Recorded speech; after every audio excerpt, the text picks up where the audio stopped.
அந்த காட்டில் மிருகங்களும் பறவைகளும் அமைதியாக வாழ்ந்தன.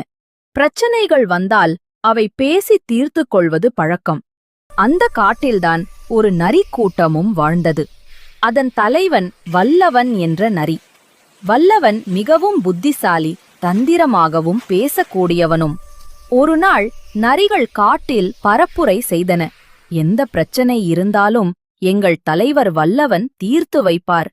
அவனை பார்த்தால் உங்கள் சிக்கல்கள் முடிந்துவிடும். அதை கேட்ட விலங்குகளும் பறவைகளும் நம்பத் தொடங்கின. பிரச்சனை வந்தால் வல்லவனைச் சந்திக்க ஆரம்பித்தனர். வல்லவன் மிகவும் இனிமையாகப் பேசும். சொல்லுங்கள், உங்கள் பிரச்சனை என்ன என்று கேட்டு அவை தங்குமிடம், தூங்குமிடம், பழக்கம் அனைத்தையும் கேட்டறிந்தான்.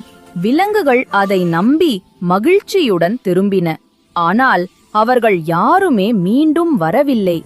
வல்லவனை பார்த்தவர்கள் மீண்டும் வராததை யாரும் கவனிக்கவில்லை. நரிகள் இன்னும் வதந்திகளை பரப்பின. வல்லவன் அவர்கள் பிரச்சனையை தீர்த்து வைத்துள்ளார் என்று சொன்னதால் மற்ற விலங்குகள் சந்தேகமே கொள்ளவில்லை. ஆனால் உண்மையில் வல்லவன் ஆலோசனை சொல்லும் பெயரில் அவற்றின் இருப்பிடத்தை கேட்டறிந்து கொள்வான். இரவு வந்ததும் தனது நரி கூட்டத்தோடு சேர்ந்து நேராக அந்த இடத்துக்குச் சென்று அந்த விலங்குகளைத் தாக்கி உணவாக்கி விடுவான். இப்படி தினமும் ஒரு விலங்கு, ஒரு பறவை ஒவ்வொன்றாக காணாமல் போகத் தொடங்கின. காட்டில் விசித்திரமான அமைதி உருவானது. ஆனால் யாருக்கும் உண்மையான காரணம் தெரியவில்லை.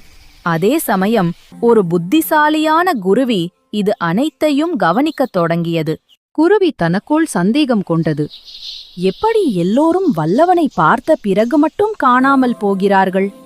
ஒரு இரவு குருவி தூரத்தில் இருந்து ஒளிந்து நரிகளை கவனித்தது.